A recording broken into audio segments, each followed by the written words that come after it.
जय श्री राधे।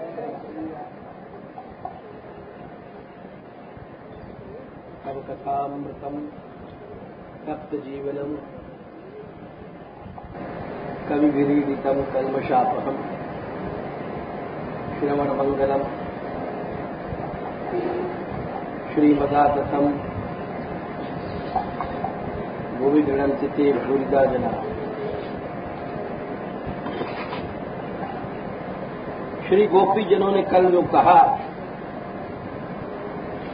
श्री कृष्ण कथा हमारे हृदय में क्षोभ उत्पन्न करती है, तो उसका उस प्रसंग में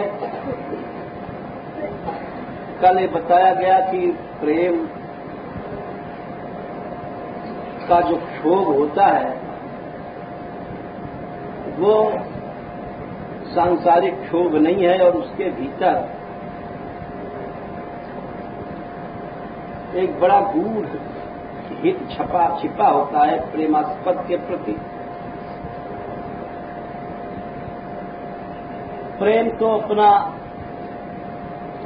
स्वार्थ देखता ही है, उसी को प्रेम कहते हैं।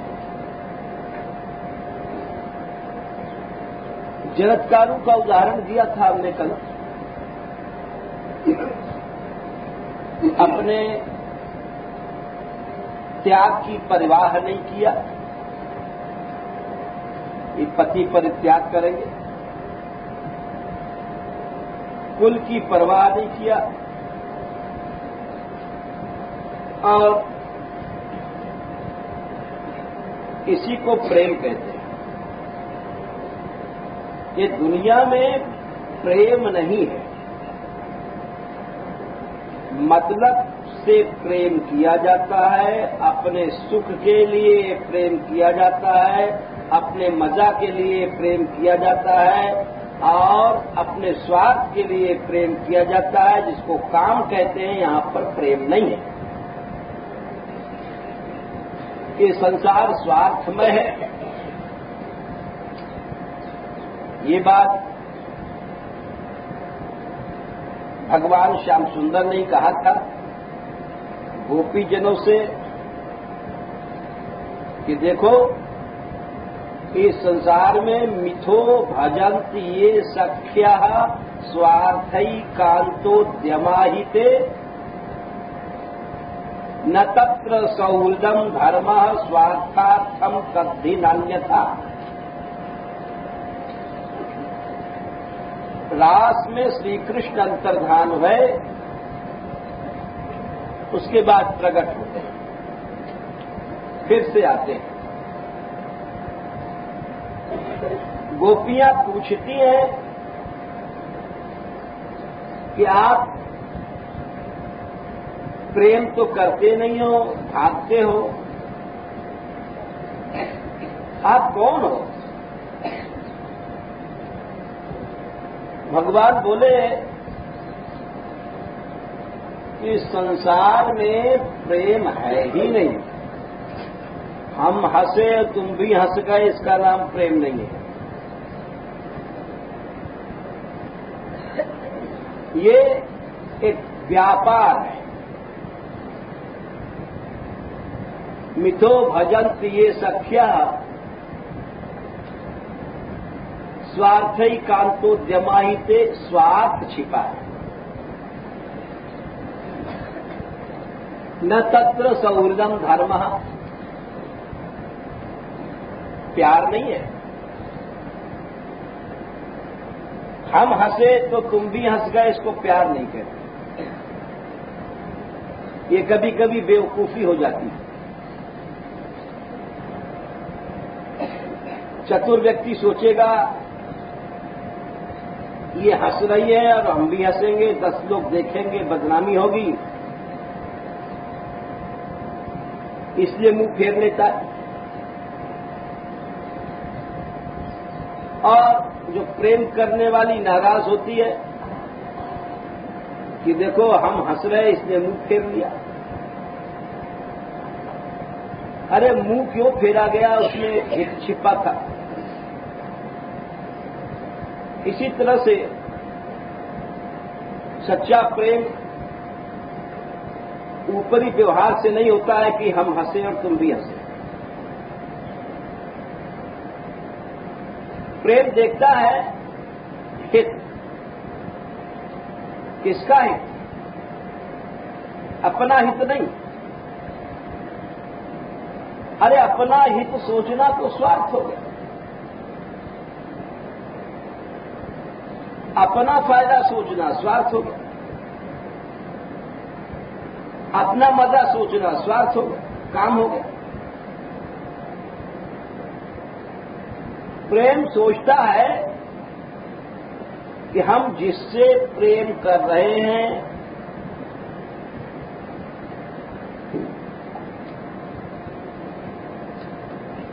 उसका हित हो रहा है कि नहीं, उसका फायदा हो रहा है कि नहीं, इसको हित कहते हैं। और जैसे उदाहरण देते हैं हम, एक मां होती है, बच्चा हलवा मांग रहा है, उसको नहीं देती क्योंकि दस्त लग रहे हैं या मीठा नुकसान करेगा। ये क्या नहीं हित है।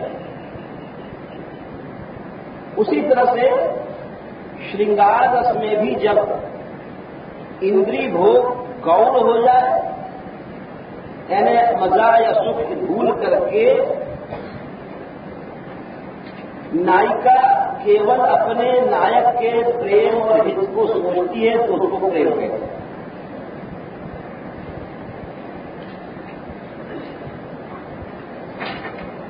ये बात हमने कल कहा था। अब आगे विषय ये है,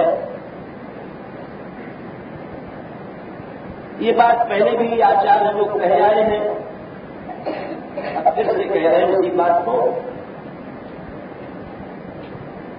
कि भगवान में 6 गुण होते हैं, जिसके अंदर 6 चीजें पूरी हैं उसको भगवान कहते हैं। कौन कौन 6 बातें हैं? ऐश्वर्य, हम लोगों के पास थोड़ा थोड़ा सा ईश्वर होता है, कोई करोड़पति बन गया, अरबपति बन गया, तो थोड़ा सा ही तो है, खत्म होने में देर नहीं लगती। भगवान का ईश्वर कभी खत्म नहीं होता है, उसके भंडार में कोई घाटा नहीं। दूसरा गुण होता है भगवान में वीर्य, पराक्रम। कितना भी ऊंचा पहलवान होगा, वो चाहे 2 घंटे लड़ ले कुश्ती, चाहे 4 घंटे लड़ ले, एक दिन थकता है, उसका पराक्रम ढीला पड़ता है, दम हो जाता है जब मल्लचित्त हो जाता है। भगवान का पराक्रम अनंत है। जाम्बवान से भगवान श्री कृष्ण 28 दिन 28 रात लड़े।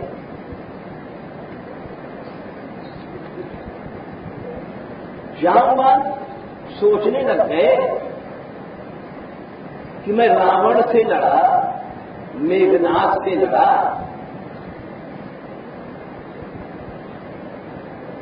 लंका में कितनी लड़ाई थी और ऐसी थकावट नहीं थी।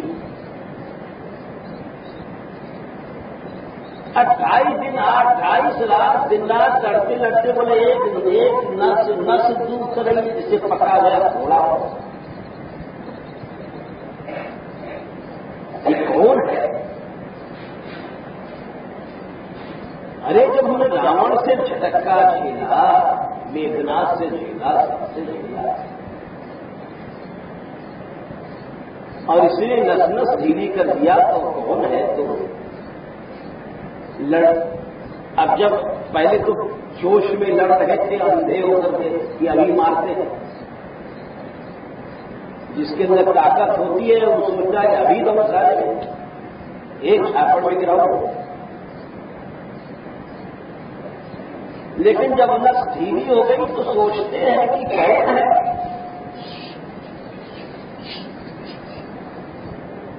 तो जब सोचते हैं तो क्या हुआ? देखते हैं भगवान की छाती, जहां श्रीवत्स का चिन्ह है वो किसी के दूसरे ऊपर नहीं हो सकता।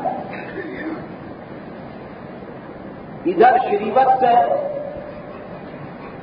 भगवान के वक्षस्थल छाती में 3 चिन्ह हैं जो केवल भगवान में है और किसी भी देवी देवता में नहीं हो सकता। एक तो चिन्ह है श्रीवत्स का, छाती में दाहिनी की तरफ, दाहिनी ओर श्वेत बालों का ये भौरी जो पड़ी है उसको श्रीवत्स कहते हैं, वो बड़ी सुंदर लगती है। दूसरा है उनके छाती के बीच में भृगु लता, भृगु जी ने दांत मारा था तो छप गया है कि बीच में है। तीसरा चिन्ह है भगवान के वक्षस्थल में श्री रेखा, बाईं छाती में सुनहरे रंग की जो रोमावली है उसको श्री रेखा ने लक्ष्मी जी रहती है। ये 3 चिन्ह भगवान के वक्षस्थल पर सदा रहते हैं, याद रखो। ये बहुत बड़ी पहचान है। 28 दिन की कुश्ती और लड़ाई, घुसाबाजी, बॉक्सिंग, जुग के बाद थकने पर जामन सोचते हैं कौन है ये, जब तक देखते हैं भगवान के वक्षस्थल पर श्रीवत्स चिन्ह, रेगुलता, श्री जी, श्री रेखा, लक्ष्मी रेखा। अरे ये तो नारायण भगवान है, चरणों में गिरे रोने लगते। एक उदाहरण दिया, वीर्य, भगवान का जो पराक्रम है कभी खत्म नहीं होता है, इसीलिए वो भगवान है।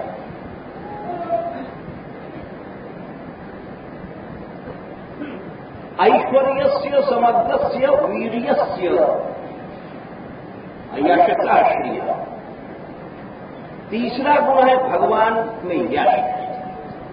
हम तुम मर जाएंगे, 2 दिन में सब भूल जाते हैं कौन बाबा जी थे, कौन पिताजी थे, कौन दादा थे, कौन दादी थे।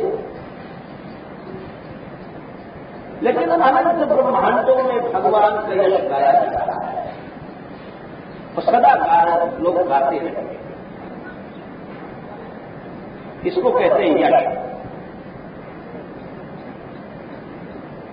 चौथा लक्षण होता है भगवान में श्री, शोभा। भगवान शूकर सुअर बनेंगे तो भी अनंत श्री रहेगी उसमें।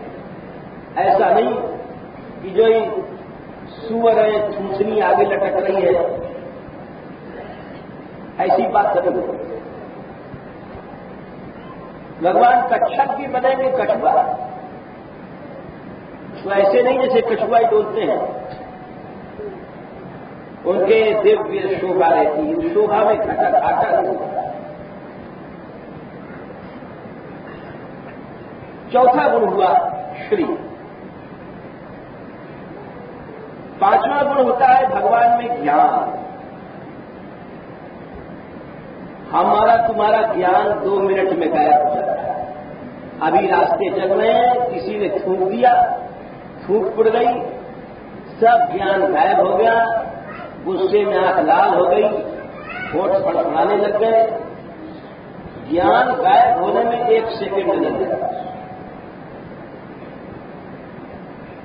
सब ज्ञान गायब हो।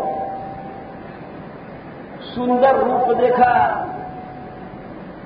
आंखें चली गईं, रोके से नहीं रुकी, ज्ञान गायब हो। सुंदर वस्तु देखा, मन लोभित हो गया, ज्ञान गायब हो गया। 1 सेकंड भी नहीं लगा ज्ञान गायब होने में। लेकिन भगवान एक रस ज्ञान देता है, उसको भगवान कहते हैं। हम लोग ये भी नहीं बता सकते कि 1 घंटा पहले हम क्या सोच रहे थे, कोई नहीं बता सकता है। लेकिन भगवान उसको कहते हैं जो हर प्राणी के करोड़ों अरबों अनादिकाल के कर्म जो हमने किए हैं, कर रहे हैं, वो सब उसको याद रहता है। उसको कहते हैं अकुंठ मेधा। भगवान की मेधा बुद्धि अकुंठ है, जो कभी भूलता नहीं है। इसीलिए उसके फैसले ठीक होते हैं। वो कर्म फल देता है, वो न्यायाधीश है।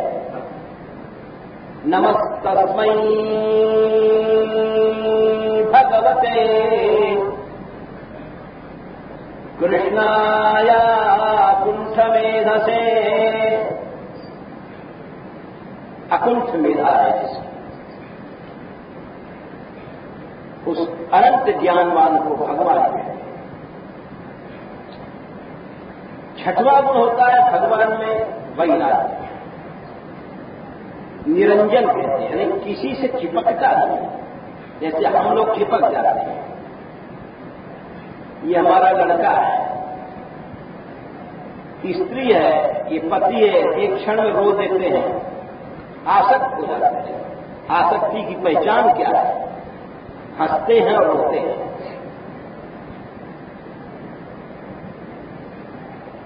विषयासक्त रहत निशिबासर, सुख सीरो दुख दातो। जब सुख में हंसते हैं और दुख में रोते हैं, यह आसक्ति की पहचान है। आसक्ति चिपकना, सज्ज धातु चिपकना। गर्म तवे को छुओगे तो जलोगे। जब तुम्हारा मन संसार को छूता है तो उसका प्रभाव पड़ेगा, हंसोगे, रोगे। लेकिन भगवान निरंजन है, वैराग्य है, उसमें राग नहीं है। ये 6 गुण भगवान में होते हैं। आचार्य बोले कि ये 6 गुण भगवान की कथा में भी होते हैं। भगवान सामने नहीं दिखाई पड़ रहा है, तो ये गुण हमारे अंदर कैसे आवे? बोले चिंता नहीं करो, भगवान की कथा सुनो। भगवान की कथा में 6 बातें हैं, रहती हैं, और सुनने से तुम्हारे भीतर आए, तुम्हारे अंदर अपने आप ऐश्वर्य आ जाएगा, अपने आप पराक्रम आ जाएगा, बिना कहे आ जाएगा, अपने आप यश आ जाएगा। लोग भगत भगत कहने लग जाएंगे। अगर सच्चाई से भक्ति करोगे, सम्मान बढ़ेगा, नाम बिना कहे होगा, श्री अपने आप शोभा बढ़ जाएगी तुम्हारी। भले काले कुमिटे हो, काले रंग के हो, लेकिन अगर सच में भक्ति करोगे तो श्री बढ़ जाती है। वो श्री चमड़े से अलग होती है। भगवान की कथा सुनते रहोगे अपने आप ज्ञान आ जाएगा, बिना कोशिश के आ जाएगा। बल्कि पढ़ने वालों को ज्ञान नहीं होता है। एक कहावत है राजस्थान में कि जो चूहा होता है रोज बिल खोदता है, लेकिन उसमें रहता है सर्प, बिना खोदे घुस जाता है। उसी तरह से लोग पुस्तक पढ़ पढ़ के मर जाते हैं, ज्ञान नहीं होता है। भगवत कथा और सत्संग सुनने वाले को अपने आप बिना पढ़े ज्ञान हो जाता है। बिल खोद खोद चूहा मरिया, पासा मिला भुजंगी को, पोथी पढ़ पढ़ जगिए मरिया, ज्ञान मिला सत्संगी को। तो भगवान की कथा सुनने से अपने आप ज्ञान आएगा। छठवां गुण है वैराग्य। भगवान की महिमा सुनने से अपने आप संसार से मन हटेगा, भगवान में प्रेम हो जाएगा। ये 6 गुण कथा में आते हैं। ये बात कह रहे हैं यहां पर आचार्य, अब इनको सुन लीजिए।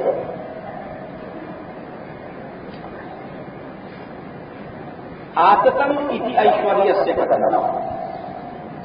ये बोले आतत शब्द ऐश्वर्य को बता रहा है इनके हिसाब से। कल्मषापहम, इससे 2 बातें निकालते हैं, धर्म और वैराग्य। ये अलग अलग है। पहले जो आचार्यों ने किया, कल्मषापहम से 2 गुण प्राप्त होता है। क्यों? कल्मष 2 प्रकार का होता है, दृष्ट और अदृष्ट। ये जरा कठिन है, अभी समझाएंगे। पहले हम केवल सूची बता रहे हैं।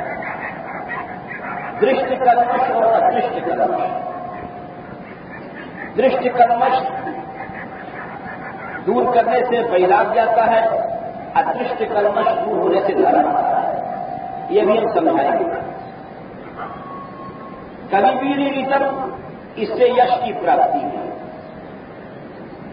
और श्रवण मंगलम और श्रीमदात्मकम से श्री की प्राप्ति हुई। और तत्व जीवनम से ज्ञान की प्राप्ति हुई। ये एक लिस्ट सुनाई। अब यहां पर एक विषय आया है, दृष्ट कल्मष और अदृष्ट कल्मष।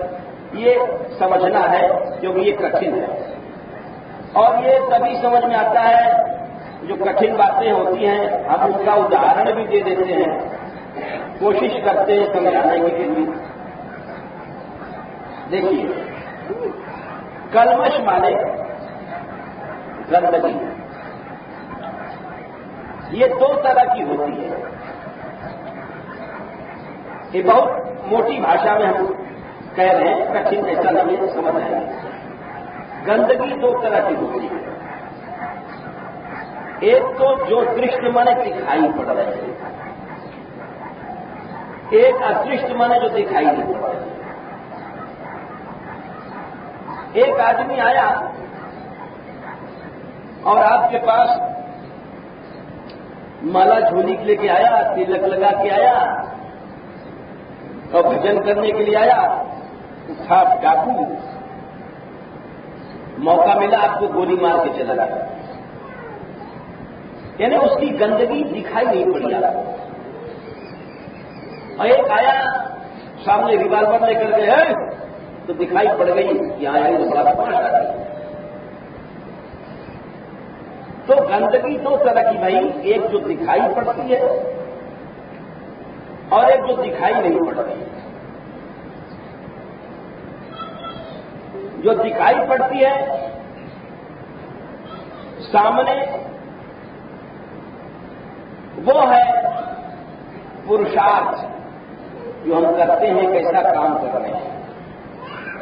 जो दिखाई नहीं पड़ता उसको कहते हैं भाग। यानी जिसको प्रारब्ध कहा जाता है। कुछ लोग कहते हैं कि भाई कितना भी कोशिश कर लो, भाग्य से ज्यादा नहीं मिलता है।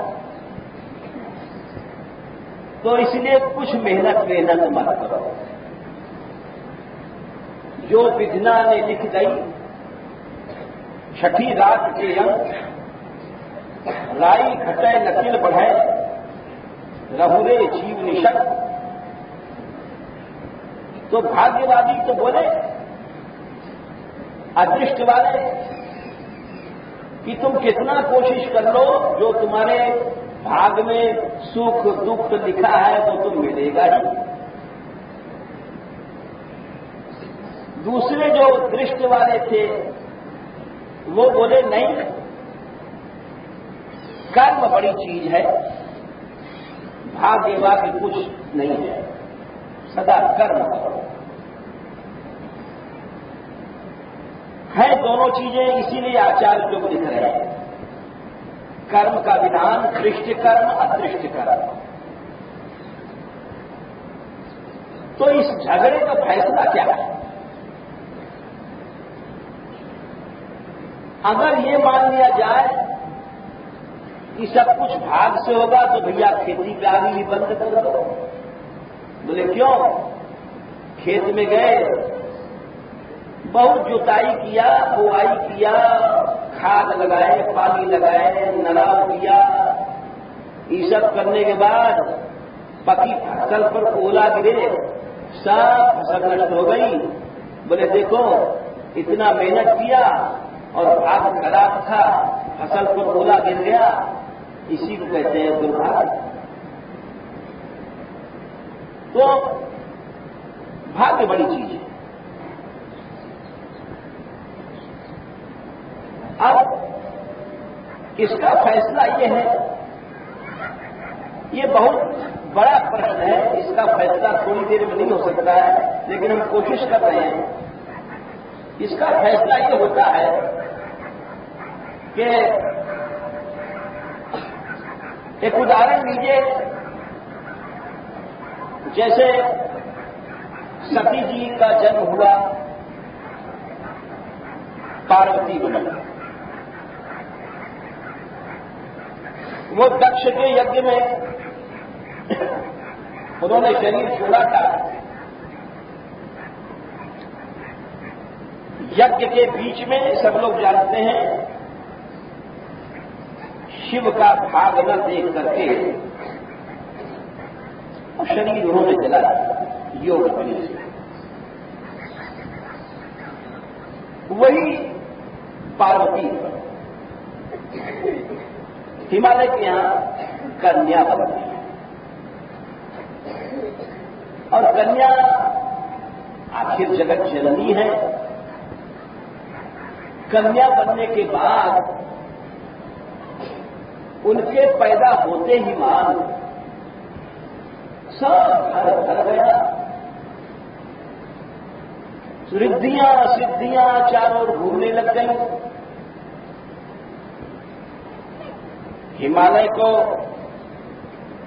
और मैना या मेनका दोनों नाम हैं। मेनका को बड़ा आश्चर्य हुआ कि ये लड़की कौन है। कोई कोई जीव ऐसा होता है जो जिसके पैदा होते ही मान पांव पड़ते ही घर में सुख समृद्धि शांति प्रेम ये सब बढ़ जाते हैं। ऐसे जीव कलयुग में नहीं के बराबर होते हैं। अधिकतर ऐसे होते हैं कि पैदा होते ही मान उलझन बढ़ जाती है, पालन पोषण समस्या खड़ी हो जाती है। तो दोनों ने कहा ये लड़की कैसी पैदा हुई है, सदा यहां बसंत ऋतु रहती है। पालन पोषण किया, बड़ी थोड़ी भई। तो नारद जी आए। नारद जी से उन्होंने कहा कि महाराज ये लड़की कौन है हमारे घर में आई है, जब के उमा शयन गृह जाई और सकल सिद्धि संपत्ति तह छाई। कि जब से लड़की पैदा भई है सारी संपत्तियां घर में आ गई बिना बताए, और इसके पैदा होते मान बड़े बड़े ऋषि अपने आप यहां आ गए। जहां तहां मुनि ने सुआश्रम की ने बड़े बड़े महात्मा पुण्य पुरुष घर में आते हैं और सदा सुमन फल सहित सब ध्रुव नव नाना जाति और मणियां अपने आप प्रकट होती हैं पहाड़ों पर।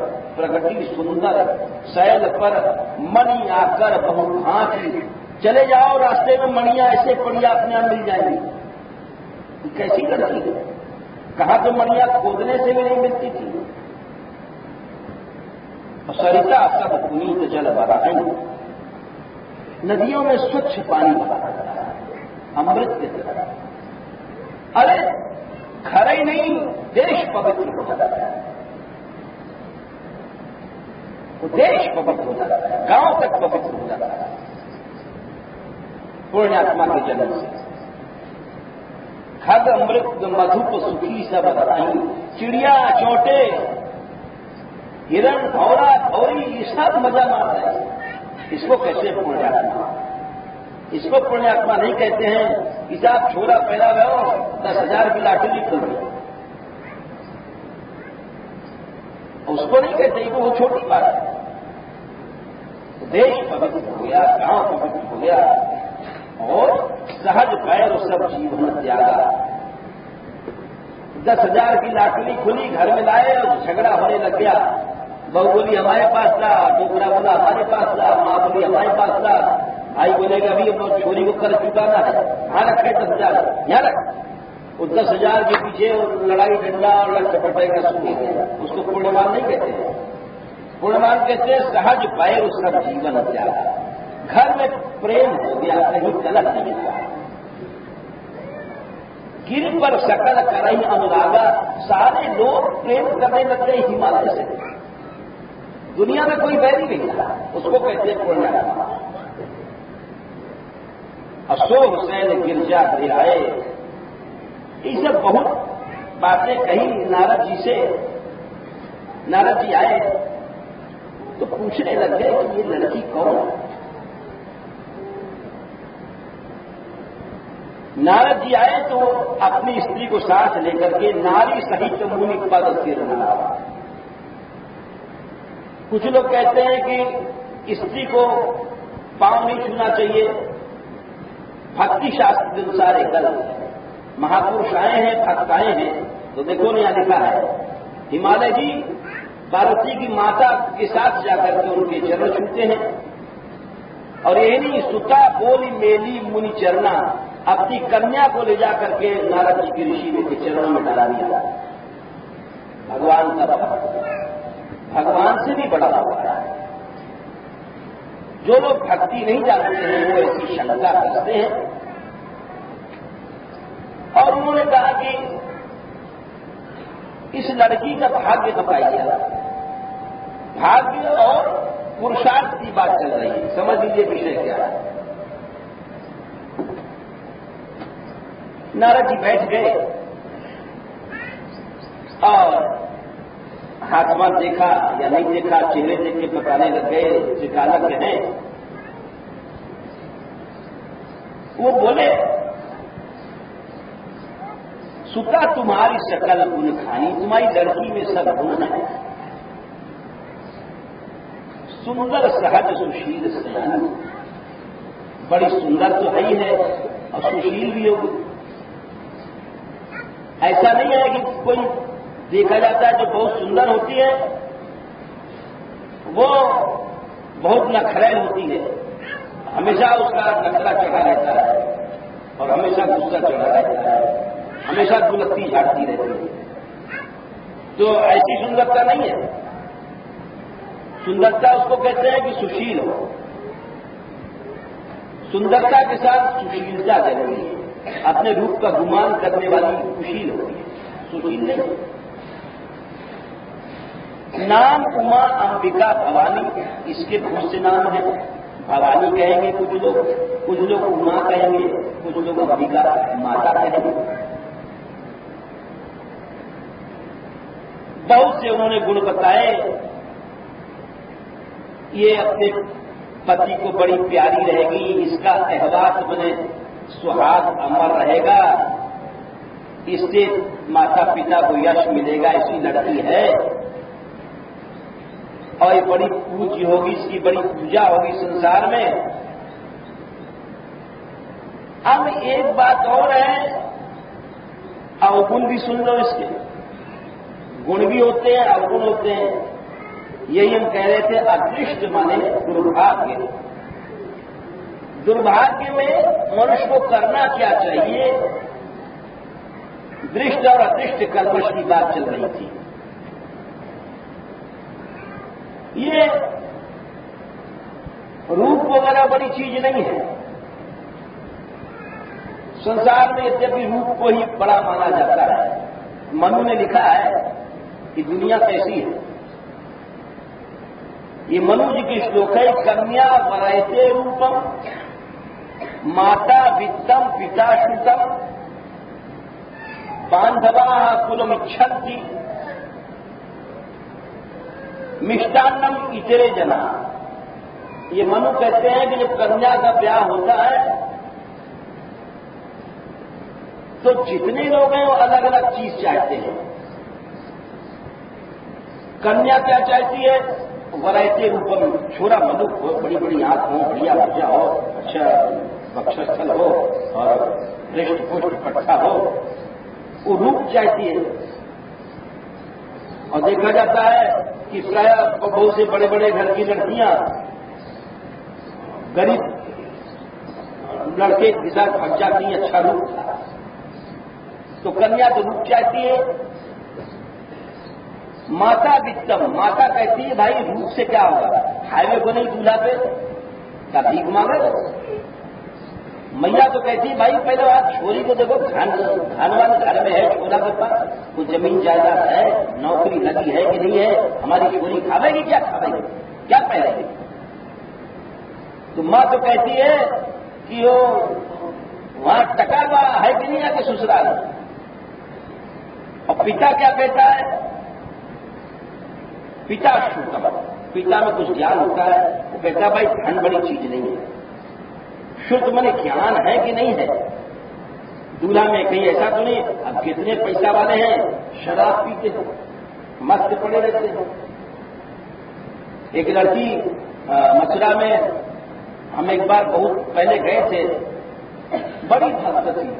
अब उसकी भक्ति बताने का समय नहीं है, लेकिन वो 3 साल बाद ब्याह के लिए, यहाँ ब्याह के 3 साल बाद हमारे पास आई। हम ऊपर बैठे थे, गर्मी के दिन थे, बाहर से आवाज आई पंडित जी पंडित जी। अब यहाँ कोई पंडित जी कहता नहीं, लड़की की आवाज। तो हमने समझा कोई राहगीर हो रही थी, हमारे कमरे में घुस आई। अरे हमने कहा तुम कैसे आ रही, वो पंडित जी कैसी थी। बोले महाराज आपके आने के बाद हमारा ब्याह हुआ, और ब्याह के बाद मैं आपको 3 साल से ढूंढ रही हूं। गहबरबन कहा है जानती नहीं थी, कोई साथ नहीं मिला, किसके साथ आना है। हमने कहा हमको क्यों ढूंढ रही थी। बोले इसलिए ढूंढ रही थी कि आपसे हमने अपनी जिंदगी एक बात बताई थी। बात ये थी कि हम उनके यहां गए थे एक बार, जब परीक्षा दे रहे शास्त्री, हम साधु बंदे की बात ही पढ़ेगा, इम्तिहान दिया जाएगा। तो कहीं इम्तिहान देने जाएंगे तो किसी घर में रोटी खाना पड़ेगा। तो हमने एक अजीब नाटक देखा उनके घर में। अब वो इसलिए बता रहे हैं कि सब लोग शिक्षा ले सकते हैं। हम वहां पहुंचे उनके घर में तो 6 लड़कियां थी, 6 बहनें, बड़े आदमी थे। जब शाम को पहुंचे तो उनके पिताजी बड़े खुश है। बोले आपको कभी आते नहीं जाते नहीं। हमने कहा गर्व से आए, हमको कल इम्तिहान देना है। बोले आप इम्तिहान क्यों दे रहे हैं, क्या नौकरी करोगे। हमने कहा नहीं भाई, हम पढ़ने के लिए इम्तिहान दे रहे हैं, कहानी पढ़ाई जाती है, शास्त्री की परीक्षा थी। अब वहां बैठ गए तो सब लड़कियां बैठ गई, सत्संग छिड़ गया। हमने सोचा इम्तिहान 10 दिन रहेंगे, इम्तिहान है, 10 दिन रोटी खाएंगे। तो भैया कुत्ता भी रोटी खाता है तो कुछ कुछ पहरा देता है मालिक का। तो हमारा भी धर्म है, उनकी कुछ सेवा कर चले। पढ़ाई को इसी बताते थे, सत्संग करते करते लड़कियां पढ़ी लिखी थी, अच्छी थी। रात के करीब 1 बजे जब एक लड़की ने पूछा कि आपका कर्म कहाँ है, हमने कहा सवेरे 7 बजे। अरे सो जाओ पंडित जी को पढ़ने दो, आराम करने दो। उस सब हमारे कमरे में सो गई। अब सो तो गई, अब हमको फिक्र थी कहाँ है सवेरे, तो हम कोई 1-2 घंटा लेट करके जग गए और बिजली जला के पढ़ने लगे। जब पढ़ने लगे तो 1 घंटे बाद एक लड़की उठी और उठ करके ऐसे आंख बंद करके और बाहर गई। उनका ये क्या है, ये तो ऐसे ऐसे करके जा रही है, चटोलते गिर न जाए। फिर लौट करके आई, बोले पंडित जी प्रणाम। फिर दूसरी भी उठी कुछ देर बाद, ऐसी तीसरी भी उठी। 6 जितनी थी उसी तरह से उठे, आंख बंद करके ऐसे ऐसे आंधळे की तरह जाएगा और फिर वहां से लौट के प्रणाम करें। तो जब तो हमने कुछ नहीं पूछा, जब इम्तहान दे के आए, रिक्शा आया था 10 बजे, तो रोटी खाने बैठे तो सब ऐसे बैठ गई। बोले पंडित जी कैसा पेपर हुआ, मेरे ठीक हुआ। जब प्रसाद पा चुके बैठे उनके यहां पूछ कर लाइची वाइची लाई, बेचारी अच्छी लगी। तो हमने कहा एक बात बताओ कि तुम्हारे घर में हमने एक अजीब नाटक देखा कि सब लोग सो के उठती हो तो ऐसे आंधळे की तरह बाहर जाती है, ये हमारी समझ में बात कौन सी विद्या है। तो वह बोली पंडित जी इसमें कोई गुप्त बात है। भाई गुप्त बात तो मत पूछो कि लड़कियों का काम है, जाने क्या गुप्त बात है। अच्छा हमने कहा भाई गुप्त बात है तो मत बताओ। फिर कुछ देर बाद वो बोली आपको बताऊंगी, तो तुम्हारी इच्छा। वो हमको हाथ पकड़ करके बगल के कमरे में ले गई, तो एक ऐसी कि वहां बड़ी अच्छी कोठी थी स्लाइडिंग, वो सरकार तो उससे भीतर अलमारी निकल आई। तो किवाड़ सरकाया उसने, लाइट जलाया, बोले देखिए इसमें क्या है। उसमें देखा तो एक चित्र था कृष्ण साक्षात श्याम सुंदर का, जो हम बचपन में बहुत देखते थे इलाहाबाद में कृष्ण कुंज में कदम। उसमें श्याम सुंदर ऐसे खड़े हैं कदम के नीचे और गैया पीछे है और यमुना जी बैठ रही है। तो हमने कहा इसमें तो कृष्ण बैठे हैं। तो हमने कहा इससे मतलब क्या तुम्हारे आंख बंद करने का। बोले आप चलिए। फिर हमारी मां ने ये कहा है कि 6 लड़कियों हो, यानी कैसा ससुराल मिले, दूल्हा कैसा मिले, नास्तिक मिले, तो एक नियम बना लो कि सवेरे उठ करके आंख बंद करके जाओ, हमारा भी मुंह मत देखो, न बाप का देखो न मां का देखो, जाके इनका कृष्ण का दर्शन करो। ये तो आदमी इसमें देर भी नहीं लगती है, 1 सेकंड लगा और जाके पहले इनका मुंह देख करके प्रणाम करो, उसके बाद फिर तुम कुछ करो। तो हम लोग पंडित जी इसलिए आंख बंद करके उठती हैं और पहले इन्हीं को देखती हैं। हमने कहा भाई तुम्हारी मां भी धनी है, हम लोग जो सिखाते हैं नियम करो, वो तुम्हारी मां ने ही सिखा दिया तुमको। तो वो लड़की बोली कि आपको हमने अपनी गुप्त बात कही थी, इसलिए मैं आपसे 3 साल के बाद मिलने आया। हमने कहा तो अब क्या कहना है तुमको। वो बोली आपके आने के बाद हमारा विवाह हुआ, और विवाह इतने ऊंचे घर में हुआ। अरे बोली हम बहुत दुखी हैं। हमने कहा दुखी क्यों हो, गरीब से ब्याह हुआ। बोले नहीं बहुत पैसे वाले से ब्याह हुआ इसलिए दुखी है। ये हमारी समझ में नहीं आता। बोले वो ऐसे पैसे वाले हैं कि घर में तो रोटी नहीं खाते, मोटर गाड़ी में बैठे, क्लब में गए, वही नाचना गाना, वही पीना शराब भी। ऐसे नास्तिक पति के पास भी मेरा नियम चल रहा है। ये बात इन्हें भगवान का चित्र नहीं रख सकते, फेंक दिया जाएगा। भगवान की कोई भी चित्र नहीं रख सकते तो फिर वहां गोपाल जी के प्रश्न किया जाए। तो हमने कहा फिर कैसे तुम्हारा नियम चलता है। बोले हमारा नियम टूटा नहीं, हमारा पति आता है रात में सोता है हमारे पास, लेकिन मैं उसका मुंह नहीं देखती हूं। हमने कैसे, क्या इसी तरह से करती होगी, आंख बंद करके जाती होगी? तो लड़ाई झगड़े का काम है? तो नहीं, ये हार जो पहनती है ना लड़कियां, तो यहां नीचे लॉकेट पान जैसा होता है, लटकता है, उसमें छोटे से ऐसे कन्हैयाजी थे कि कोई पहचान नहीं सकता, रेखा थी। बोले सबसे पहले उठती हूं और इनको देख करके माथे को छुपाती हूं, फिर उससे बात करती हूं। और ये बात आज तक हमारे पति को भी नहीं माना। मैं आपसे इसीलिए इस जंगल में ढूंढ करके बताने आई कि हमारा नियम आज तो ये एक नियम की हमने बात सुनाई। तो उन्होंने कहा, नारद जी ने, हाँ, कन्या वरयते रूपम, कन्या तो रूप चाहती है, माता वित्तम, माता धन चाहती है, पिता खुश माने चाहता है कि दूल्हा जमाई जो मिले वो ज्ञानवान हो, अपांधवा कुलम इच्छन्ति, और कुटुंब वर्ग वाले चाहते हैं कि अच्छे खानदान में ब्याह हो, हमारा नाम हो, और मिष्टान्नम इतरे जना। और बाकी बराती क्या चाहते हैं? चूल्हे में जाए छोरी और चूल्हे में जाए छोरा। हमें चोखे लड़ुआ पूरी और 5 तरह की मिठाई मिली साहब, और ये साबुत मिला और नहीं मिला, यानी कि हमें हमारा मिष्टान मिल जाए और बाकी से मतलब नहीं, लड़का लड़की। तो नारद जी बोलते हैं कि भाई सब गुण हैं, लेकिन अवगुण भी है इस लड़की में। इसका जो पति मिलेगा, अगुण अमान मात पितुहीना, उदासीन सब संशय छीना, जोगी जटिल अकाम मन, नगन अमंगल बेख, अस स्वामी यही कह मिलहि परिहस्त अपने। इसका जो पर होगा दूल्हा, वो अगुण माने उसे गुण नहीं होगा, अमान उसकी कोई इज्जत नहीं होगी, उसके माँ बाप नहीं रहेंगे यानी अनाथ रहेगा, उदासीन रहेगा, नीरस रहेगा, कोई प्रेम में करना नहीं जानता, संशयशील, संशय माने उसके ऊपर चिंता नहीं होगी। अरे गृहस्थ जब आदमी करता है तो उसको संशय चिंता रखनी चाहिए कि आगे क्या खाएंगे, क्या क्या मकान करना चाहिए। तो ये गृहस्थी के लिए दोष है। जोगी रहेगा, कोई इज्जत नहीं रहेगी, जटिल बड़ी बड़ी जटा रहेंगी। अब बताओ जटा वाला दूल्हा किस काम का?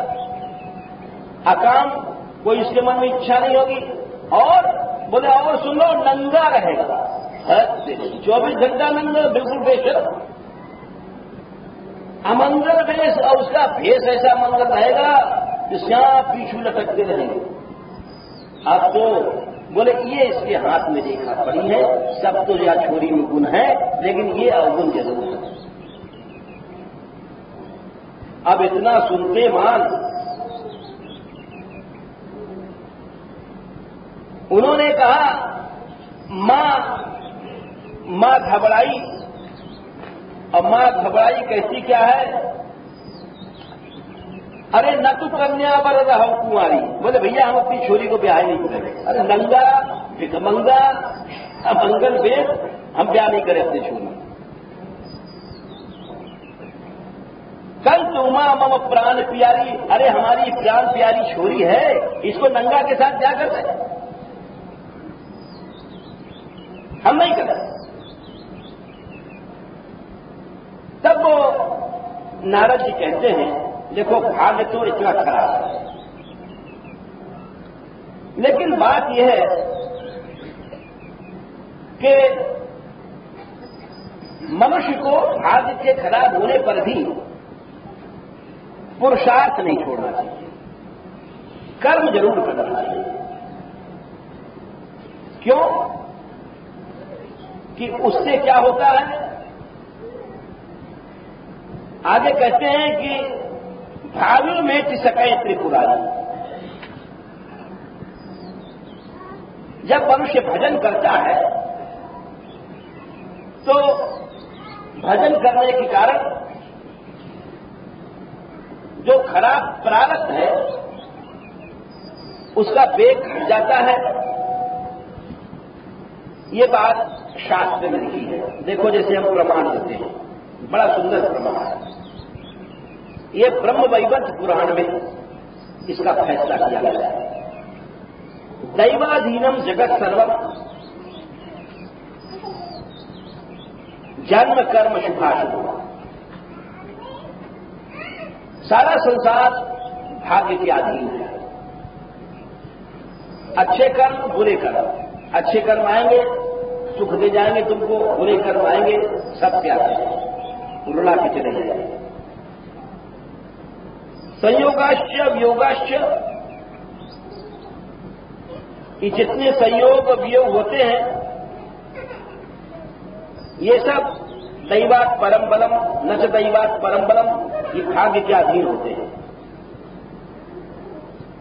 आगे कहते हैं कि वो भाग्य कृष्णायत्तम च तद्दैवम, कृष्ण के अधीन है वो।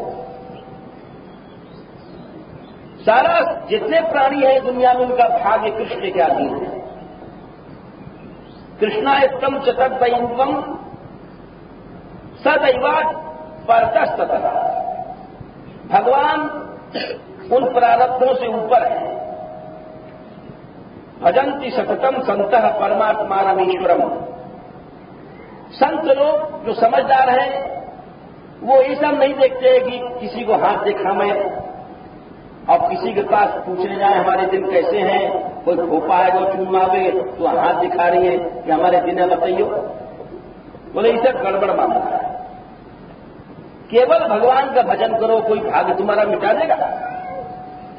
भजन्ति सततम संतः परमात्मानम ईश्वरम, वे कृष्ण कैसे हैं? दैवम वर्धयितुम शक्तः, तुम्हारे भाग को बढ़ा सकते हैं।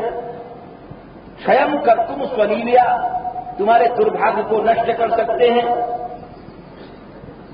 न च देवबद्धः मद भक्त, और हमारा भक्त भी, भगवान श्री कृष्ण का भक्त भी भाग्य के अधीन नहीं है। चा विनाशी च निर्गुण, अविनाशी होता है। भगवान ने कहा है गीता में कि क्षिप्रम भवति धर्मात्मा शाश्वत शांतिम निगच्छति। अब गीता से प्रमाण दे रहे हैं। कौन्तेय प्रतिजानी ही नमे भक्त प्रणश्यति, एक क्षिप्र एक सेकंड में वो धर्मात्मा बन जाता है जो सच में भक्ति करता है। क्षिप्रम भवति धर्मात्मा, और शाश्वत शांति निगच्छति, उसको उसी समय शांति मिल जाती, शाश्वती शांति मिलती जो भजन करता है। इसलिए मनुष्य को ये नहीं सोचना चाहिए कि हमारे दिन कैसे है, कौन से ग्रह टेढ़ा है। हम दौड़ते हैं इधर से उधर, भाई हमारा रेखा देखना भाग्य बता रहा है। अरे इस दौड़ से क्या होता है? बैठ जाओ भजन करो, ये दौड़ बंद करो, भगवान को समझो, इससे सब खत्म हो गया। इसीलिए महात्मा लोग कहते हैं कि देखो भाग्य जितना भी है संसार में, वो जैसे एक गाड़ी के दो पहिए होते हैं, एक पहिए से गाड़ी नहीं चलती। भाग्य क्या है? बीज। अब खाली बीज कैसे फल दे देगा? जब खेत में जाओगे, खेत को जोतोगे, खेत में बोओगे, उसको पानी दोगे, तब बीज तुमको फल देगा। वैसे ही भाग्य तो है बीज, और मनुष्य का कर्म जो है वो जोतना, बोना, पानी देना।